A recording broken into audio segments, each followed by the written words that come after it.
Hola, buenas tardes, bienvenidos nuevamente a Innovate. Mi nombre es Gilmar Mariel y me acompaña Carlos Rodríguez. ¿Qué tal, Gilmar? ¿Cómo estás? Qué gusto saludarte. Otro episodio más de este programa que la verdad nos ha dado tantas satisfacciones en esta primera temporada que llevamos 18 capítulos ya. Más o menos así es, Carlos, y siempre con temas muy interesantes, siempre con invitados muy particulares y con unos temas que creo que a todo el mundo le está interesando, y síganos diciendo cuáles son los temas que les interesan y cuáles son los que querían, personas que quieren que invitemos aquí, ¿no?, a este programa. Me gusta mucho la variedad de invitados que hemos tenido, Gilmar. La verdad es que ninguno se parece a otro. Ha habido temas muy diversos y el día de hoy tenemos uno muy interesante: empresas familiares. Exacto, y la verdad es, uno piensa que es muy sencillo y yo creo que es algo más complicado que una empresa donde no te conoces con los Yo demás. creo que es más complicado, sí, pero ya nos lo dirán nuestros invitados el día de hoy. A ver exactamente, vamos a ver qué nos platican el día de hoy. ¿Presentas? Como gustes, Cintia, Josué, pues bienvenidos a este programa. Gracias. Pues unos currículos impresionantes, los dos ingenieros, bueno, también en administración de empresas, y pues bueno, gracias que están aquí con nosotros para que nos platiquen todo lo que es una empresa familiar, los dos con una experiencia en la industria automotriz. Pues supongo que de ahí agarraron, no me quiero adelantar, pero supongo que de ahí agarraron algunas tips que están implementando en su negocio, y pues bueno, pues vamos a darle, ¿no? Sí, muchas gracias por estar aquí el día de hoy, Josué, Cintia. Empezábamos una empresa familiar, una empresa. ¿Cuántos años tiene IOCO? Estamos desde el 2016, empezamos operaciones en septiembre del 2016, ya llevamos 9 años, cumplimos este septiembre. El 16 de septiembre empezamos operaciones, rentando una bodega y empezando pues a desarrollar lo que es la empresa, ¿no? Sí, perdón. Adelante, ¿Qué hace IOCO? Bueno, en IOCO nos dedicamos a cuidar el trabajo de nuestros clientes a través del empaque. Entonces esa es nuestra principal meta, es nuestro principal objetivo. O sea, sabemos lo mucho que le cuesta a las empresas, a todos, desde microempresarios hasta las empresas grandes, automotrices, aeronáuticas, demás, llegar a un producto de calidad al final de la línea, para que al final en un transporte, en un almacenamiento, en logística, que es pues necesario en todos los productos, se te dañe el producto, ¿no? Y que tengas un reclamo por un mal empaque, por un mal diseño, por un mal manejo. Entonces pues a eso nos dedicamos, a fabricar el empaque desde la tarima, cajas de cartón y todas las especialidades y complementos que se necesiten. Carlos, me encantó lo que dijo Josué: cuidamos a nuestro cliente. O sea, creo que es algo muy interesante en cómo pones la visión de tu empresa, y no estás vendiendo un producto como tal, sino estás vendiendo una idea, estás vendiendo un concepto, estás vendiendo ¿Un servicio integral? Exacto, eso creo que me llamó la atención. Creo que no lo hemos oído en otras sesiones anteriores, y esto me encantó porque estás vendiendo realmente una visión, una misión que están teniendo como empresa. Sí, la verdad es que lo pensamos así. Con nuestra trayectoria en la industria, sabemos que es muy complicado estar del otro lado y tener el último eslabón en la cadena estropeando el día, para ti de manera personal y de manera corporativa. Entonces, viéndolo como empresa, lo que vendemos es tranquilidad a nuestros clientes. O sea, una vez que están con nosotros, se olvidan de que existe el problema del empaque y con toda la tranquilidad pueden seguir sus actividades. Y yo creo que nosotros no vemos al cliente nada más como un cliente, ¿no? O sea, vemos a las personas, tratamos de crear relaciones personales, porque al final de cuentas, pues sí, nosotros a lo mejor le estamos vendiendo a la compañía tal, pero al final de cuentas el que se lleva el problema es el comprador, la compradora, la persona de logística, el almacenista, que no le llegó el material, o que le falló el material o que tuvo que reprogramar más material para fabricar más producto porque en el trayecto se dañó. Entonces, nosotros tratamos de crear una buena relación personal con nuestros usuarios, que son clientes a final de cuentas, pero pues para que ellos estén tranquilos, ¿no? Que si se salen de su trabajo, salgan con la tranquilidad por lo menos de que el empaque no les va a fallar, de que está tranquilo, y de que muchas veces nosotros decimos, si no se dan cuenta que estamos ahí, es que estamos haciendo un buen trabajo, ¿no? Correcto. Fíjate que por lo que entiendo y por lo que estoy viendo, no es un cliente realmente, es un partner tuyo, Sí. pues ahora sí que, digámoslo, es una familia tuya, o sea, Sí. son empresas familiares, Sí. es tu familia, o sea, no es tu cliente, es tu familia y lo estás cuidando y estás protegiendo pues lo que ellos están haciendo. El bebé, como hablábamos en otros capítulos, ¿no? El bebé de tu cliente, lo estás protegiendo. Sí. Sí. Oigan, y entrando en tema, platíquenos, ¿por qué una empresa familiar? ¿Por qué no unirse a alguna otra empresa? ¿Por qué iniciar esta empresa familiar? Bueno, ahí nuestra inquietud partió de que nosotros tenemos ya pues bastantes años de experiencia entre los dos en la zona industrial.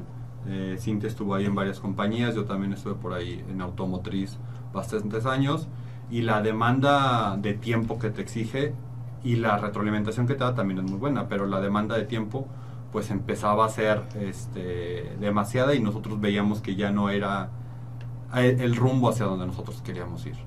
O sea, nosotros queríamos tener más tiempo para poder administrar hacia nosotros, más tiempo para poder dedicar a nuestra familia. Teníamos una hija recién nacida, entonces decíamos, pues es que los dos en la industria, entonces ¿quién va a estar con la niña, no? O sea, no, si la tuvimos, pues queremos estar con ella, ¿no? Okay. Entonces hicimos un plan para poder crear el negocio, y entonces primero me salí yo, y Cintia siguió en la industria con la expectativa de, una vez que creciera este pequeño proyecto, pues poder los dos integrarnos al proyecto y salir. Oye, qué responsabilidad tan grande de ambos.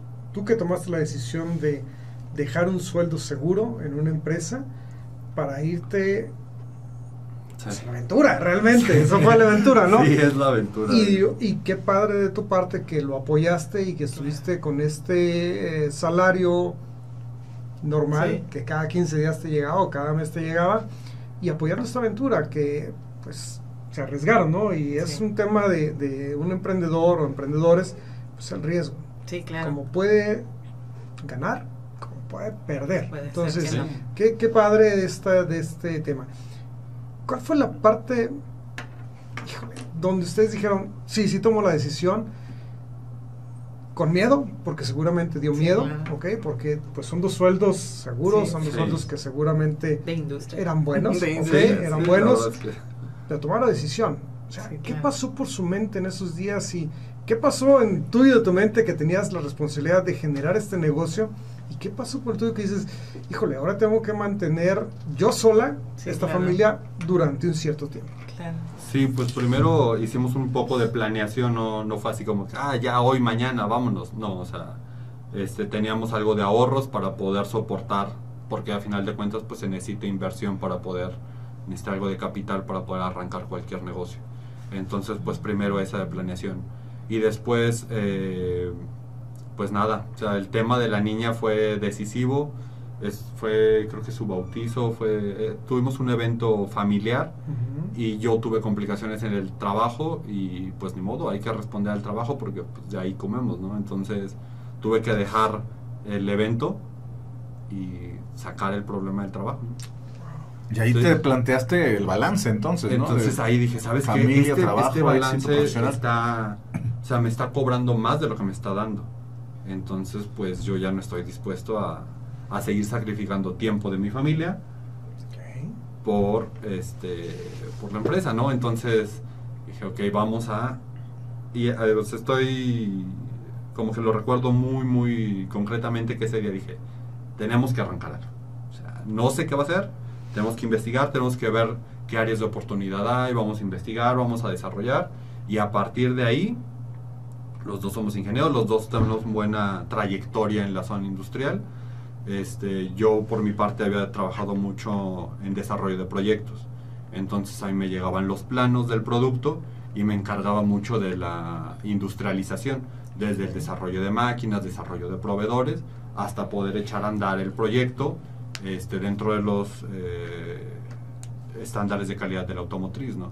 Entonces estaba acostumbrado a la planeación, al desarrollo de maquinaria, al desarrollo de proveedores, pero pues sí me enfrenté también al desarrollo humano, ¿no? Al otro lado, ¿no? Al otro lado, porque no solamente es, y yo soy muy ingeniero, mi mente es muy cuadrada, mi mente es muy de máquinas y debe de jalar, y si es 1 más 1 tiene que dar 2, y Y pues no, o sea, ya una vez arrancando el emprendimiento me di cuenta que pues el factor humano cuenta mucho, es de lo más importante y hay que cuidarlo mucho. Y sobre todo eso es algo que hemos aprendido durante el emprendimiento.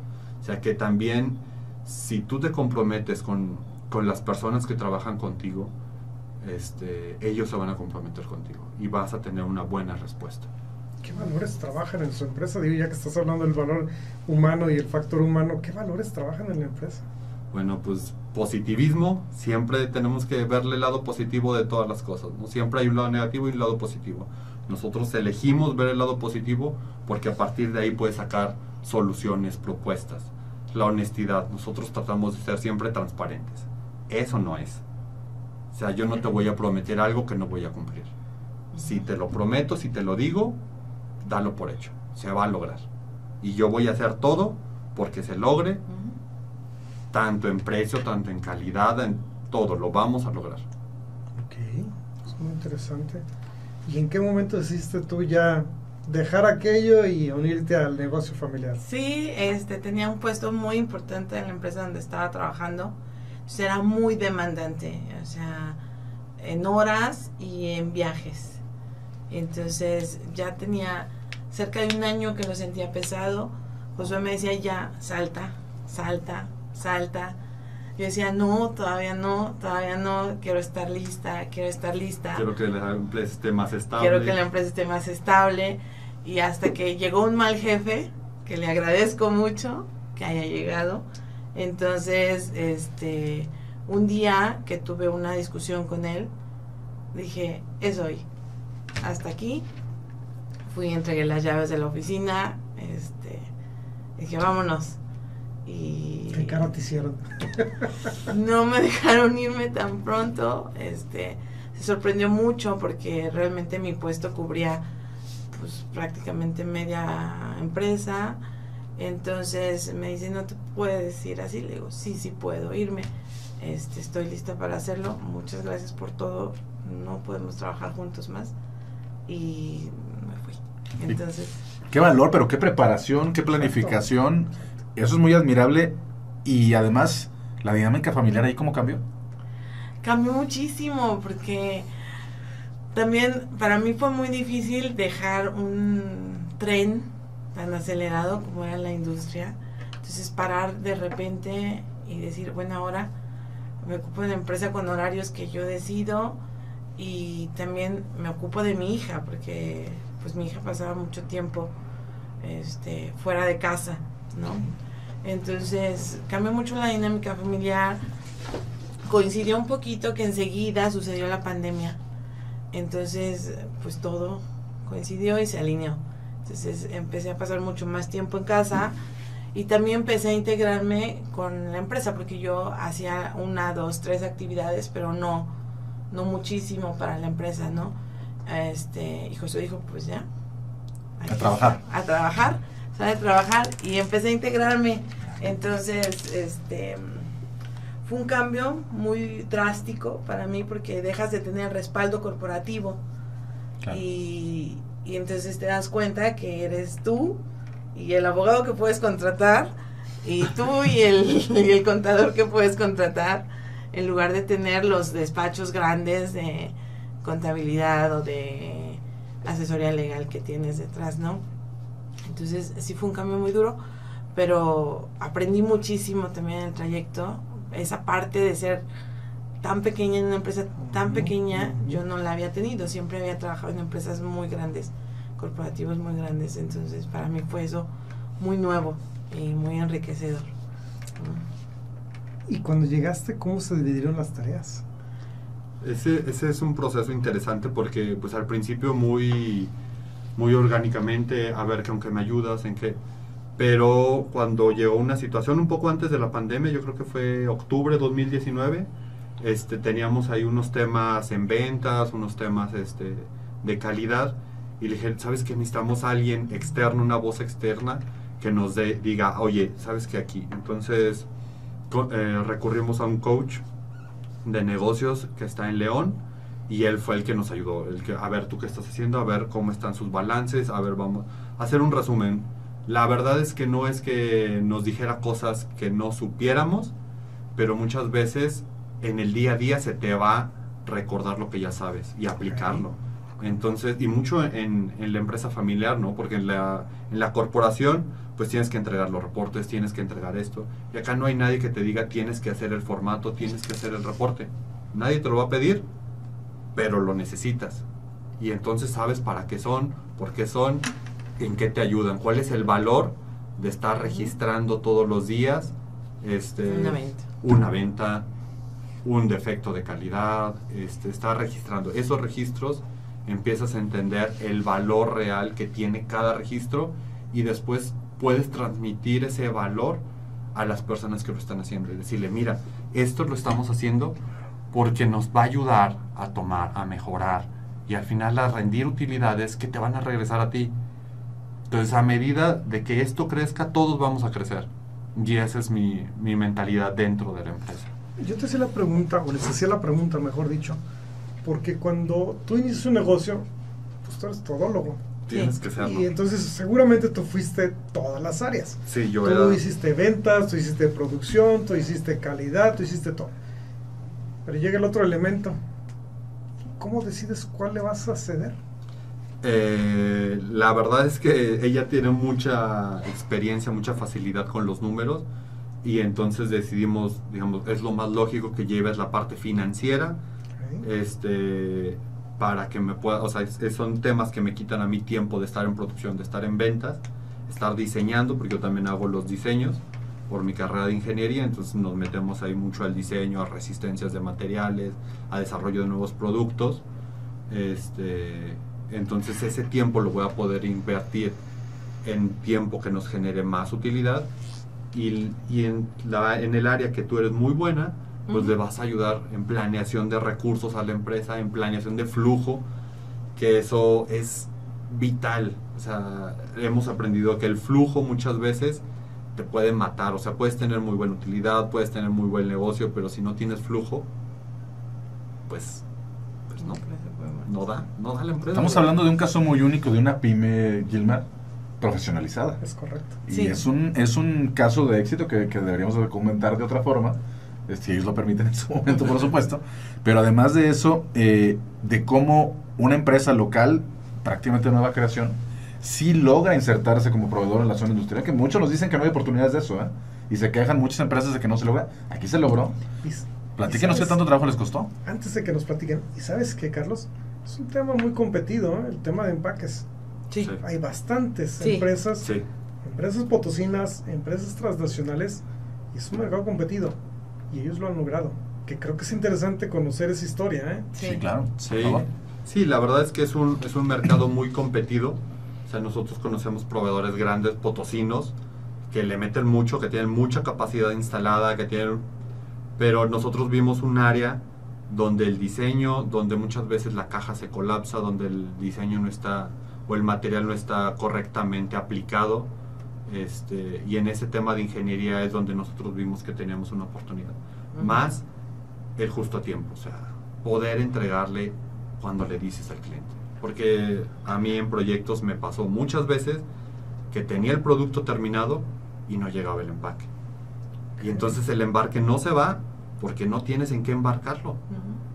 Y eso es el colmo. Dices, ¿cómo puede ser que lo más difícil, o al menos así lo ves desde la industria, desde adentro de tu empresa, lo más difícil ya lo logré, saqué un producto con calidad, logré a tiempo, llegué a la meta, pero no la cruzaste porque no había empaque? Sí. Te quedaste en la línea. Te quedaste en la línea. Platicabas, Gilmar, de el programa anterior de la estrategia del Océano Rojo, del Océano Azul. Ellos se metieron al Océano Rojo. Exacto. Y están navegando el Océano Rojo Sí, es correcto. basado en la calidad y en cumplir la palabra. Sí. ¿Cómo toman sus clientes esta diferencia y qué tan fácil les ha sido entrar a las empresas nuevas? Más bien, ustedes como nueva empresa, entrar a la empresa, a la gran Sí, empresa. Es difícil, sigue siendo difícil. Un desarrollo de cliente a lo mejor nos toma un año, año y medio. Ok. O sea, para tener la primera orden de compra a partir del primer contacto. Entonces, no es sencillo. Competimos con muy grandes. Pero nuestra diferencia es que siempre que ellos tienen una emergencia y como ya hemos estado tocando la puerta, entonces la emergencia nosotros siempre resolvemos. Y tenemos tiempos récord para prototipos o para entrega de primeros productos. Entonces, así es como hasta ahora hemos logrado entrar en la zona industrial o en otros ámbitos también, ¿no? Pero cuando el cliente dice, mi proveedor está no me entrega, no llega, me ha estado fallando, no sé qué, necesito embarcar hoy, ¿tienes algo? Yo lo tengo. No te preocupes, ahí está. Cumple la promesa que nos platicaban al principio, le facilitan la vida al cliente. Exacto, y a partir de ahí empiezan a confiar hasta que podemos ofrecer un paquete integral, ¿no? Una solución completa de empaque, entonces se quedan con nosotros porque obviamente resulta más barato tener un proveedor confiable que tener un proveedor no confiable. Entonces a lo mejor contra el grande no puedo competir en el precio de centavos, pero por supuesto que compito porque no te quito todos los recursos que implica que no te contesten el teléfono, que no llegaste al envío, que tu cliente te está penalizando porque no llegó el embarque a tiempo, etcétera. Pues ahí es donde nosotros... Bueno, y platíquenos, ¿cuál es la capacidad instalada que tienen? Digo, porque si están compitiendo con grandotes, si ellos tienen la capacidad de producir miles de empaques. Sí. ¿Y ustedes también? Sí, o sea, también tenemos alianzas comerciales para poder nosotros surtir en volumen, siendo competitivos en precio. Entonces así lo desarrollamos. El año pasado vendimos alrededor de 55,000 cajas en números generales. Tenemos trabajando un turno en la planta. Entonces tenemos todavía 2 turnos disponibles para trabajar, pero nosotros decidimos también, porque estamos persiguiendo una calidad de vida para todas las personas que trabajan con nosotros. Entonces nosotros tenemos horarios de lunes a viernes y en un turno. Entonces, salvo que salga alguna emergencia el sábado, emergencias, domingo, claro. Pero a final de cuentas, si tú trabajas de lunes a viernes y una vez como excepción te pido apóyame para ayudar a nuestro cliente que tiene una emergencia, pues con mucho gusto lo hacen. te responden rápido. Y yo igual, o sea, si un sábado, un domingo, una noche tengo que estar ahí, vamos a estar porque lo vamos a sacar. Y nosotros trabajamos mucho con manejo de inventarios porque pues la verdad es que Cintia tiene muchísima experiencia en logística, en inventarios, entonces nos ha ayudado a implementar el Kanban. Entonces manejamos Kanban con nuestros clientes y hacemos su proyección de consumo y con eso podemos tener una reacción rápida a emergencias. Oye, Josué, pero explícale a nuestro auditorio qué es el Kanban. Perdón. Pues en resumidas cuentas es una forma de administrar el inventario con una forma visual utilizando tarjetas. Entonces una tarjeta representa un lote de producción. Si consumes un lote de producción, mueves la tarjeta y disparas la producción. Entonces así no tienes que estar contando o dependiendo de que alguien contó o no contó. Simplemente ves la tarjeta alineada en producción y se va formando tu programa de producción. ¿Ustedes trabajan con algún ERP, con algún sistema que lance de manera electrónica esos pedidos o esos pedimentos que se generan a través del Kanban? No tenemos un ERP, un software como tal. Hacemos los cálculos en Excel, y hasta ahora todavía ha funcionado, ¿no? Con los SKUs que tenemos. El Kanban la verdad es que nos alivia mucho porque también nos permite estandarizar materias primas. Entonces, aunque tengamos 1300 SKUs, a lo mejor nuestras materias primas son 300 y entonces eso nos reduce para poder lanzar al cliente. Como le dije a Josué, explícale a nuestro auditorio qué es un SKU. ¿Qué es un SKU? Un SKU es una referencia, es decir, una caja de una medida determinada se vuelve una SKU, es un producto diferente de los demás. Entonces, en el empaque, usualmente los números de referencia son muchos, porque normalmente los clientes tienen diferentes productos, diferentes medidas, y para evitar que ande la pieza allá adentro corriendo, pues se hacen a medida, ¿no? Entonces, ¿cuántos números de parte tienen actualmente? Digo, por lo que me dicen, Muchísimos. Sí, el año pasado tuvimos activos cerca de 900 números de parte diferentes, más o menos. Son medio boutique, vamos a decirlo de esa manera, porque pues entonces tienen muchos, en un volumen a lo mejor sí amplio, pero no tan grande como de una transnacional, pues tienen una cantidad importante de productos, vamos a decirlo así. Sí, la verdad es que, bueno, durante la pandemia la empresa sufre un cambio, porque antes trabajábamos solo la zona industrial, y a partir de la pandemia nosotros integramos los mercados de regalos y de delivery, de comida. Entonces, eso incrementó mucho los números de parte que manejamos, porque la zona industrial es bastante estable, entonces tienes pocos números de parte que corren en volúmenes medianos grandes, pero la industria de regalo, que se mueve a partir de necesidades que tú mismo creas, se vuelve una diversidad increíble. Y el área de restaurantes también genera bastante diversidad. Entonces estamos trabajando con los 3 mercados. Obviamente nuestro giro principal sí es la zona industrial, pero no dejamos de lado estos mercados. Fíjate qué interesante, porque tienen 3 mercados completamente diferentes los mercados. O sea, es impresionante eso. Pero bueno, se han acomodado en estos 3 y están dando servicio. ¿Cómo tomaron esa decisión en la pandemia? Porque bajó mucho el tema de la producción en la zona industrial y dijeron, de algún lado tenemos que salir. Que vivir, sí. Claro. Casualmente, o sea, en 2019, octubre, habíamos empezado sesiones con el coaching para que nos diera ahí. Dijo, oye, ¿por qué solamente la zona industrial? O sea, ¿por qué nada más ahí? Busca otros lados. Pues sí, vamos a empezar. Entonces empezamos a diseñar. Pues el diseño también cuenta mucho. O sea, me decía Cintia, necesitamos una caja para, no sé, para mandar un desayuno sorpresa. Quiero una charola para mandar un desayuno. Ok, sí, podemos.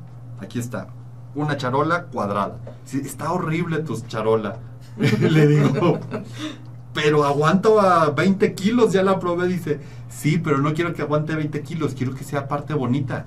Y ese parte bonita a mí me costaba mucho, o sea, no entendía, o sea, mi mente no daba, o sea, ¿qué espera? O sea, ¿cómo traduzco esa especificación a algo técnico, no? O sea, yo decía, no, o sea, no es algo con lo que yo me hubiera enfrentado, o sea, siempre en la automotriz era funcional, lo más optimizado posible, con el menos material posible, y ahora entrábamos a un mercado que no te pedía que estuviera completamente optimizado, pero que fuera agradable a la vista, aparte de cumplir su función. Eso lo tenías que dar por hecho. A eso me refería, son 3 mercados completamente diferentes. Sí. Y bueno, lo vivieron ya, lo analizaron.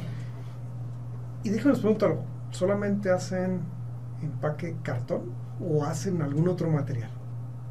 Trabajamos cartón, Corroplast, que es un plástico corrugado, tarimas, madera, y distribuimos complementos para que nuestros clientes no estén batallando con los adicionales, que después, como el volumen es poco, muchos dicen, pues te lo vendo carísimo, o no te lo llevo, o si te falta una grapita, pues que me vas a comprar una caja, no te voy a llevar una caja, cómprame la tarima completa. Pero yo, ¿para qué quiero la tarima, no? Entonces también surtimos desde grapas, stretch, fleje, poliburbuja, cinta, polifoam, alta densidad, baja densidad. Oye, ya no es tanta chiquita como yo pensaba la empresa. ¿No están muy integrados? Sí, la verdad es que como seguimos, tenemos muy claro que queremos ser el proveedor más confiable, el que tenga mejor servicio. Entonces eso tiene muchas implicaciones, ¿no? Se dice fácil decir soy confiable, te cumplo lo que te digo, sí, pero no es solamente eso. O sea, eso implica que tienes que voltear a ver qué le va a facilitar el trabajo a tu cliente, qué va a hacer que el haber entregado la caja a tiempo no se vea demeritado porque no tenía cinta para cerrarla. Entonces vas a empacar y vas a empacar la caja, mi caja, pero mira, yo también te llevo la cinta y entonces puedes salir a tiempo, ¿no? Perdón, querías mostrar algo. Sí, traemos un poco de Es una solución completa, entonces lo que estamos platicando, ¿verdad? cajas ya más bonitas. ¿Te costó trabajo diseñar en rosa? Colores, porque el cartón también, pues normalmente viene solamente en craft. Claro. La ventaja es que es material reciclado y reciclable 100%. El cartón y el papel lo puedes reciclar siempre, o sea, nunca tienes que desecharlo como tal. Es diferentes espesores, diferentes colores, diferentes aplicaciones. Mire, ellos sí entendieron que hay que venir a vender. Sí, exactamente. Sí. Sí. Bueno, de hecho, por ejemplo, en... Diferente tipo de cartón, por ejemplo, este es un cartón corrugado, este es un nuevo cartón que tiene poco en la industria que se llama honeycomb o panal de abeja, que la función del cartón, digamos que sus propiedades mecánicas son o está diseñado para cargar verticalmente, pero cuando lo necesitas horizontalmente, pues no está diseñado para eso. Entonces se diseñó, bueno, esto es una nueva solución de la industria del cartón, que es para cargar horizontalmente. Entonces lo desarrollamos para un cliente en específico de la zona industrial que trabaja aeroespacial y que le pedían 0 clavo, 0 madera en el empaque. Entonces va una caja como si fuera un contenedor de alta resistencia y esto va simulando la tarima de madera. Entonces en vez de madera utilizas es mucho más liviano. Mira, sí, muy liviano. ¿Ya entonces están en automotriz y en aeroespacial? Sí. Pero a final de cuentas, desarrollando este producto no lo trabajamos, nos dijo, necesito esto. Sin problema lo desarrollo. Tenme paciencia porque no es algo que trabaje hoy. Lo tengo que investigar, tengo que ver cómo funciona, tengo que ver cuál es la especificación técnica del soporte, de cuánto le voy a pedir al proveedor que fabrique así y así, cuál es la combinación de papeles, pero voy a trabajar en la solución. Déjame preguntarlo. ¿Alguno de los dos trabajaba en temas de empaque en la zona industrial con sus trabajos? ¿O por qué decidieron este mercado? O sea, ¿por qué decidieron empaques? O sea, entiendo que viste una oportunidad en el área de proyectos, Sí. pero ¿nunca habías diseñado un empaque entonces? No, No. nunca había diseñado empaques. Ninguno de los dos. Fue un desarrollo. Empezamos con la empresa a estudiar, a desarrollar empaques. Interesante. Muy interesante, la verdad es que entonces estamos viendo también, Gilmar, una pyme potosina que no sé qué tanto, cómo funciona su proceso, pero que tiene un área de investigación y desarrollo muy formada y muy productiva por lo que estamos viendo aquí. Esa parte la trabajan muy parecido como lo haría una empresa en la industria. Están trasladando todas esas prácticas divididas, formales, protocolarias, documentadas de cómo lo haría una empresa en la gran industria a una pyme familiar. Sí, o sea, a final de cuentas nos trajimos las mejores prácticas de la automotriz, nuestra experiencia, lo que aprendimos aplicando, desde los SMED, desde los análisis de falla, causa raíz, buscar en los problemas, aprender en cada problema, hablar con datos, el desarrollo del proyecto, desde desde tener el problema hasta ir buscando creativamente una solución y dar una solución técnica confiable. A ver, me llama la atención porque ustedes tienen experiencia, vienen de una industria donde esas buenas prácticas las trasladan a su negocio familiar. Pero si hablamos de alguien que no tenga esa experiencia, ¿qué retos tendría? O sea, ¿qué pasaría si no tuviera esa experiencia que ustedes tienen? ¿A qué se enfrentaría una persona nueva? Sí, y es una por otra, ¿no? Tenemos amigos que saliendo de la universidad decidieron emprender, entonces toda esta escuela la han tenido que ir adquiriendo por fuera, pagando entrenamientos ellos, cuando se dan cuenta que les está haciendo falta, ¿no? Entonces, obviamente su emprendimiento ya lleva mucho más tiempo, quizás es una empresa con más historia, ya muy asentada en el mercado, pero todo esto lo tienen que ir ellos agregando de manera externa. Y nosotros tenemos todo este conocimiento, entonces desde que iniciamos, pues inició con formatos, o sea, la empresa inició con prácticas de análisis de problema, inició con prácticas de planeación, que quizá en una pyme mexicana no es tan común,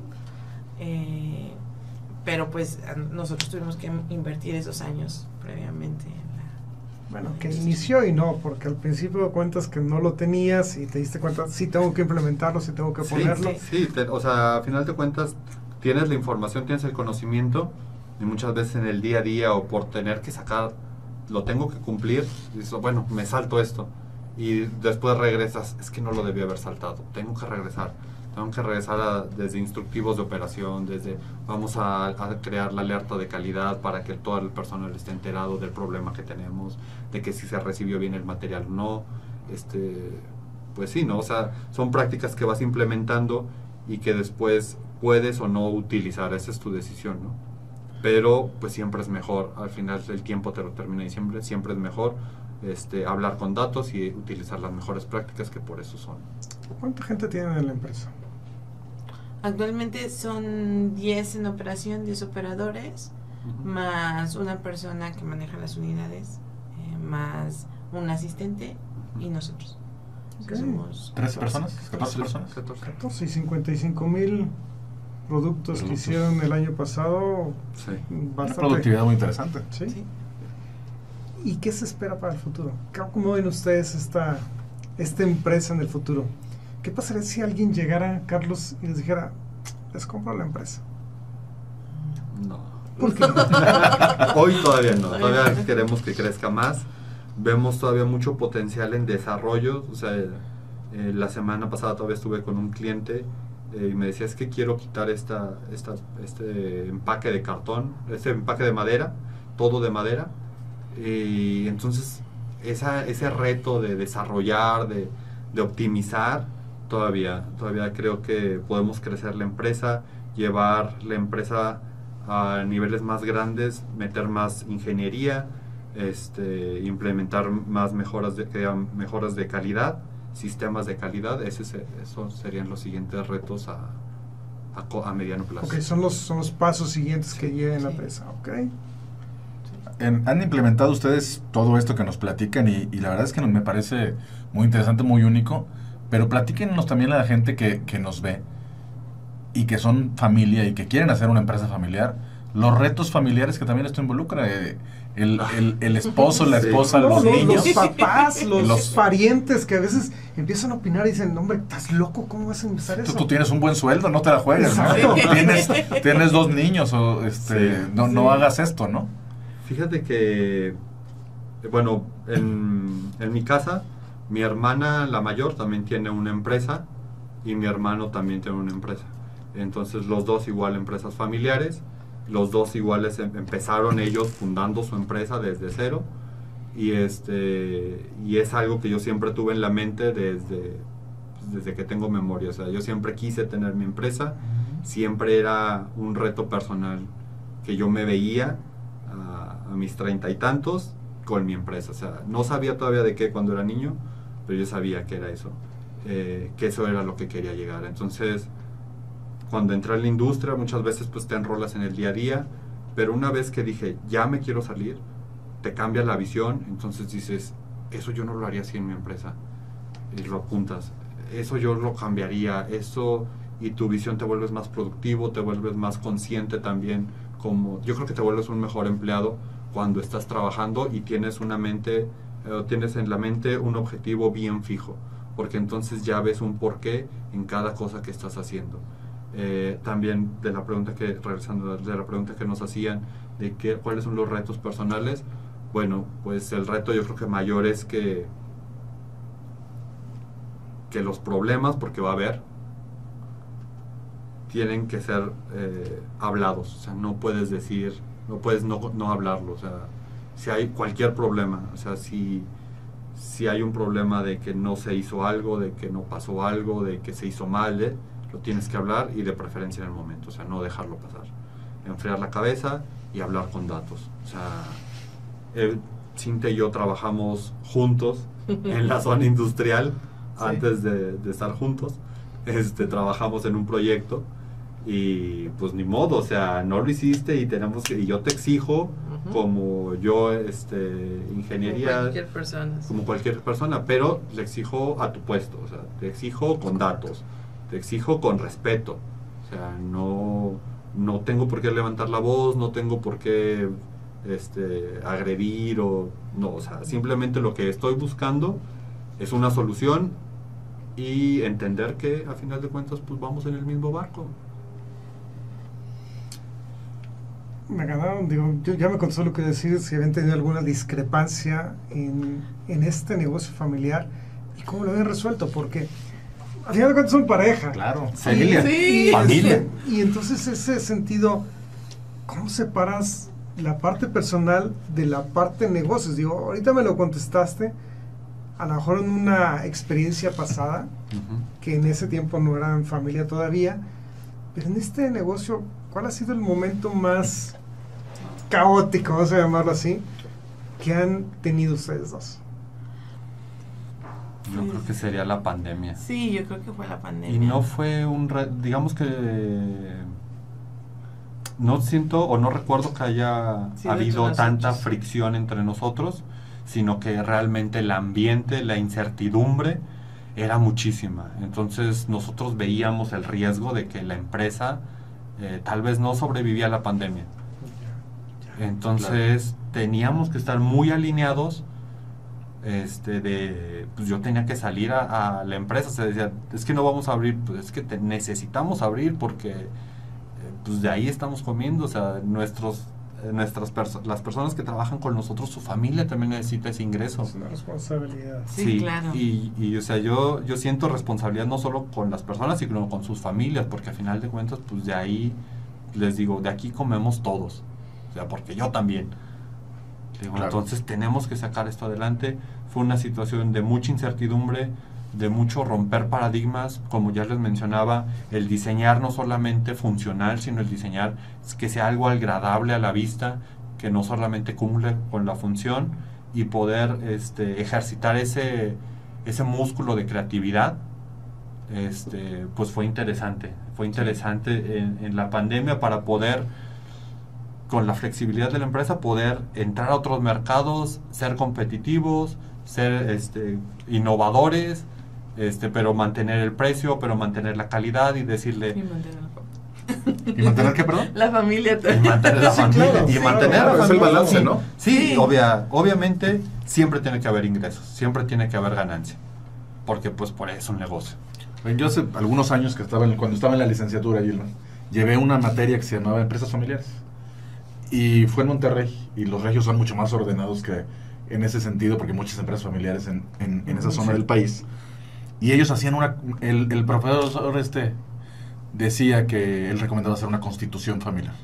Él decía, ¿cómo sí? Lo que sí se puede, de donde ya tú no te puedes pasar. Y ellos tienen un dicho ahí raro, ¿no? Dicen, siempre tienes el ingeniero, el dibujante y el artista. Sí, claro. De los hijos, ¿no? Dicen, pues al artista hay que cuidarlo, sí, pero el dibujante hay que aprovecharlo, ¿no? Porque el ingeniero es el que los va a jalar, digamos, ¿no? ¿Qué es lo que decía con esto? No todos en la familia pueden estar dentro de la empresa. Sí. Literalmente, o sea, hay hijos que no pueden estar dentro de la empresa. Y hay momentos en los que el mismo fundador de la empresa, tal vez, también ya no puede estar dentro de la empresa. Claro. ¿Ustedes han pensado en algún momento en estos límites que son, a lo mejor en esta cultura en San Luis, o por lo menos yo antes de esa clase, yo no lo tenía tan claro, pero me parece muy, muy, muy útil, y las empresas familiares a lo mejor que yo conozco no han llegado a ese nivel, a lo mejor ni al que ustedes están demostrándonos, platicándonos el día de hoy, pero han pensado en algo así de formalización. No de formalización, la verdad es que nos ha ayudado mucho desde que nos conocemos, que nuestra comunicación es muy abierta y muy honesta. Entonces, cualquier discrepancia, porque además somos muy diferentes, soy yo, o sea, él es cuadrado y yo soy todo lo contrario. Entonces, eso nos trae muchas ventajas como familia, pero también nos trae muchas desventajas. Y como empresa lo mismo, ¿no? Entonces, a veces pensamos las cosas totalmente diferentes. Entonces, para mí algo debe ser rosa y para él debe ser negro. Y nos sentamos y a veces no terminamos la discusión. Decimos, bueno, vámonos por un café, y terminamos, ¿no? Y terminan con una caja negra con puntitos rosas. Sí. Sí. Sí, entonces hasta encontrar una solución. Claro. Pero yo creo que detrás de todo esto está el compromiso, o sea, el sentirte comprometido con el proyecto completo. O sea, no podemos decir que el proyecto es la empresa y la familia. O sea, el proyecto es la empresa y la familia juntos en una empresa familiar. Entonces, se vuelve complejo, pero también pues el tema está en poderlo hablar abiertamente siempre, ¿no? Y también poder hacer altos. O sea, a veces no terminamos una discusión, decimos, bueno, eso es de la empresa, vámonos, porque es hora de ir por los niños a la escuela. Entonces, te veo después y terminamos lo que estamos haciendo. Se logran separar eficientemente la parte laboral a productiva. Hasta ahora lo hemos logrado y esperemos. Sí, y al final de cuentas, pues tenemos relativamente comparado contra otras empresas familiares poco tiempo, pero yo creo que nunca había escuchado de una constitución, pero se me hace muy muy buena idea que a lo mejor en un futuro no descartamos de implementar. Tienen poco tiempo y no, porque estadísticamente las pymes o las empresas a los 2 años truenan. Sí. Y ustedes se llevan 9. Entre un año punto 3, un año punto Ustedes 7. llevan 9 años, lo cual habla de un éxito en la empresa. Gracias. Creo que sí es interesante. Yo sí conozco empresas familiares que tienen esta constitución y que ha venido ya por varias generaciones, lo cual es muy interesante. Sí. Y que esto sea un documento vivo, que estén ustedes actualizando conforme la familia vaya creciendo y se vaya compenetrando en el negocio. Entonces, yo sí les recomendaría a ellos, Carlos, que lo hicieran, y a toda la gente que toda nos la gente escucha, que tiene una empresa familiar. sí, Claro. que hagan esta constitución, como bien lo llamas tú, o este libro de la empresa, que pues ponga las reglas, Sí, realmente, claro. Sí. porque no saben si al rato están los sobrinos, si al rato están los primos en la empresa. Oiga, nos queda poco tiempo ya, Carlos, para terminar este programa, que se me ha pasado rapidísimo. Sí, sí. Yo tengo una pregunta antes de cerrar. ¿Y qué habilidades son las que ustedes han visto en ti, Josué, en ti, Cintia, importantes para que el negocio sea exitoso? De una manera muy rápido y para poder ir cerrando, porque ya nos queda muy poco tiempo. Fíjate que a pesar de, o sea, yo me considero con habilidades de diseño, de ingeniería muy muy fuertes, y no creo que sea lo que más me haya ayudado, aunque sea a veces lo que más aplico, sino la resiliencia. Ok. Sí, porque o sea, el diseño lo puedes contratar y todo, pero la resiliencia es lo que nos ha logrado sacar desde baches de negocios, de problemas de calidad, de decir, aquí estoy y lo voy a lograr y vamos a salir adelante, y con la meta bien puesta, con el objetivo fijo y claro, y decir, ok, pues es un bache y vamos a pasarlo. O sea, sí pasamos la pandemia y hemos pasado muchas otras cosas. Ok. Y para mí es el valor que más nos ha ayudado, o por lo menos a mí, para poder llevar 9 años con la compañía. Muy bien. ¿Y Es tú, muy Cintia? interesante. Para mí, yo creo que también, y yo agregaría la perseverancia.